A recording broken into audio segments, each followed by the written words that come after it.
4 mistakes that kill performance max campaigns. Today we're going to talk about 4 of the main setup problems, setup mistakes that cause a lot of brands and businesses out there to take much longer than they need to have good results in their performance max campaigns. So without any further, let's jump straight into the 4 mistakes. Mistake number 1, as you can see here, starting off with the wrong bidding strategy. That's a big one I see a lot of brands and businesses doing out there. So you can basically start a campaign with either focusing on conversion or conversion value, and you can also add a desired cost per acquisition, a target cost per acquisition. Now, the way to set this up is if you have conversions with similar prices, with similar average order values. For example, if you have products in the same product range and your AOV does not vary a lot, let's say you sell wallets and your AOV is $40, people don't really buy more than 1 unit at a time. In that scenario, you should focus on conversions. I see a lot of brands going for conversion value because they want more revenue. However, if your revenue per purchase is very similar, it makes more sense in the eyes of Google to select conversions because then they'll focus on getting you more of that same conversion. Now, if you have products in very different price points, if you have AOVs that vary a lot, maybe you have a bundle that's sold for $500, another bundle that's sold for $50, then you want to have conversion value activated. Because you want to focus on conversion value because Google will now focus more on the higher AOV orders, the higher priced orders, and that way you have a better ROAS and a better campaign overall. Now, one thing to keep in mind here is to set or not set a target cost per acquisition. Now, only set a target cost per acquisition once the campaign is producing consistent results. A big mistake I see a lot of brands doing out there and businesses doing out there is when they set up the initial campaign, before they have any data on the campaign, they already put a target CPA. What that's going to do is that's going to limit a lot the performance max learning curve, the natural learning curve that it has in its initial month. Now, the best practice here is to leave it blank, don't set a target CPA, and let Google show you pretty much what it can do with the campaigns, show the amount of scale, show the cost per acquisition it can accomplish. Now, what you're going to be doing there is you're going to allow Google to optimize a little bit with a little bit more freedom. And what that's going to cause is over time, Google is going to be able to spend more, learn faster, and bring you better results. You see that a lot of the times Google will be able to actually deliver cheaper conversions than you'd initially expect for in performance max campaigns if you give it more freedom in the beginning. So in the first, let's say 30 to 45 days, you don't want to have a target cost per acquisition. After that period, if you have the performance max campaigns delivering conversions every day, let's say 1, 5, 10 conversions every single day, whatever it may make sense for your business, then it's when you input a target per acquisition. You're going to limit the campaign a little bit after that. However, you're going to have your desired CPA. Now, let's talk about mistake number 2, not letting Google choose your targeting. That's a big one. This is a brand new feature inside of Google, the final URL expansion. Now Google is basically targeting your landing pages, your targeting automatically. So, and when I say targeting here, is not the audiences, is not the targeting of the campaign. That's the landing page which Google will be sending your prospects to, your clickers to. Now, you want to you want to turn this on and let Google send traffic to the most relevant URLs. Now, Google is scanning your website for the last however many years you have your website up for, and they know exactly what a customer does. Of course, if you have proper tracking set up, Google Analytics, the tag setup, Google knows exactly what path a customer usually takes to buy from you. They have been studying your website for years in a row, and they know exactly the paths they go through before purchasing. So leaving this on, you give Google a lot of space to play around and optimize, and they will give you the optimal combination after some time of optimization. So always make sure to have this on. If you turn it off and just send for the collections page, for example, or for a lead form, for example, you're going to be limiting this campaign a lot, which is a problem. Performance Max there's so many possibilities within Performance Max that if you limit it in the beginning, you're going to lose on a lot of growth there. Always make sure to exclude the URLs you don't want to send traffic to, though. For example, your about page. Not the about page, I'd say sometimes the customer will actually go to the about page and then purchase. Let's say your private policy page or terms of service page. Those kinds of pages that you don't really want anyone landing on for any marketing purposes. Now, mistake number 3.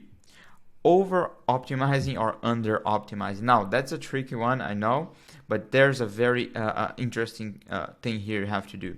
Now, let the campaigns run for at least 21 days before making any significant changes. As I mentioned before, Performance Max is this huge combination of assets, of headlines, of images, of testing, of tests, of targetings, there's millions of possibilities. Now, when you initially launch this campaign, depending on your budget, let's say you spend less than $10,000 a month on this campaign. This initial 21 days, and I'd even say to go a little higher, 30, 35, 45 days. This initial window is when Google is doing all of its tests. Is when Google is testing all your headlines with all your images, with all your videos, with all placements, trying to find the best possible combination. Now, if you go in the ad account in the 3rd day, the 4th day, 10 days in, and start changing things around, you're going to be resetting all these split tests. You're going to be resetting all of this intelligence. And what's going to happen there is you're going to pretty much not let Google do what he usually does, which is optimize your campaign.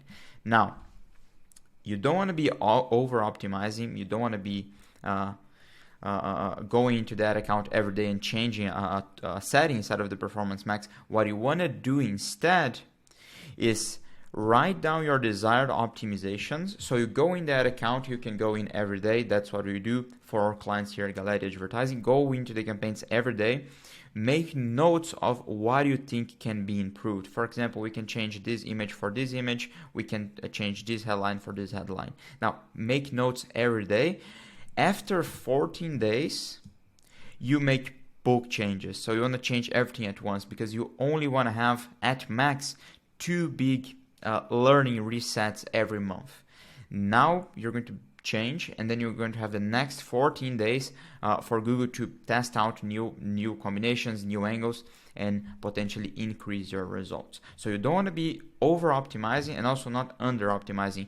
Don't leave the campaign running for 2 months, 3 months, 4 months if it's not delivering your desired cost per acquisition or your desired cost per lead, whatever you are trying to accomplish with this campaign. So you want to be doing changes at least every 40 days. If you have a good combination, then you can potentially increase this window a little more every 30 days, every 45 days, and go from there. Okay. Last mistake, and that's I think is the one I see the most amongst clients and also other businesses, is starting off with the wrong asset group strategy. So asset groups are pretty much where you put all your assets, your headlines, your videos, your descriptions, your feed, your product feed, which used to be the smart shopping feed. That's where you put all of this information and to let Google optimize and test the combinations. Now, a big mistake I see is people with businesses spending less than $100 a day, business with a low budget, creating too complex combinations. For example, having 5 different asset groups or 10 asset groups because they want to get too granular too soon. And what happens there is Google has very few has a low budget per ad set to test and optimize. And what that causes is this campaign takes much more time per asset group to optimize, and you have to wait 2, 3, 4 months to see the fully optimized asset groups. Now, I have a full video on this, how to start if you have a budget of 100 a day or less. I'm going to leave here on the card. You can take a look. It's a very, very good structure we see working amongst all of our clients if they're spending less than 3,000 a month. And we are going to have future videos going through how to start your performance max campaigns when spending 5 to 10,000, 10 to 20,000, and onwards. So for budgets of less than 100 a day, what I'd recommend, as you can see on the other video, is a simple structure. It's a much simpler structure than your fully set up performance max campaign. You can check out this video to see what that structure is. Now, for budgets of more than 100 a day, that's where you start adding more structure. That's where you start adding more asset groups. If you're spending in between 5,000 and 10,000 a month, in that configuration, it makes sense for you to have 3, 4, 5, 6 asset groups, because you have the budget to back it up. You have the budget to optimize all of these asset groups, of course, depending on the specifics of your business, your AOV, this and that. So I'd strongly recommend watching this video of how to start off your performance max campaign under 3,000 a month. Even if you're spending more, the video covers the progression of the campaigns for the 3,000 a month budget, so you're going to benefit from it even if you're spending more than 3,000 a month. So these are the 4 main mistakes of performance max campaigns in the beginning. I hope it was valuable. I hope this avoids you to make these mistakes, and I hope you can have a campaign from the start up and running with its optimal performance. Now, make sure to check out the other videos. I'll leave a case study here on the card as well, on how we generated over 300,000 for an e-commerce brand on a 6 times ROAS. Very valuable video. We go through each of the implementations we made on the ad account, and I'm sure you can benefit a lot from it as well. So for today's video, that's pretty much it. Make sure to leave a like if you found value. Make sure to leave a comment if you have any questions whatsoever. I'm happy to answer each of your questions. And with that said, I'll see you in the next video.